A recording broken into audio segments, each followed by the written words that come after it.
Betrayal next door uncovered. I heard her laugh before I ever saw her face. It was a Saturday morning, and my husband was supposed to be landing in Chicago for another business trip.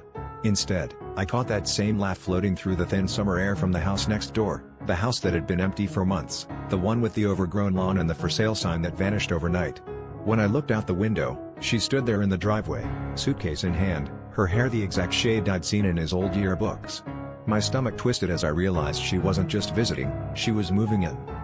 That night, my husband came home, suitcase still packed, tie askew, and didn't even flinch when I told him who our new neighbor was.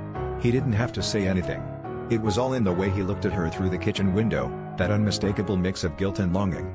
In the weeks that followed, I watched him find reasons to linger outside, a forgotten tool, a late-night jog each time returning with a little less of himself left for me. I tried to confront him, but every conversation turned into a fight that left us both raw and exhausted.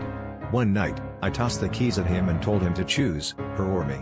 He stared at the floor, silent, as if the answer was obvious, as if he'd already chosen.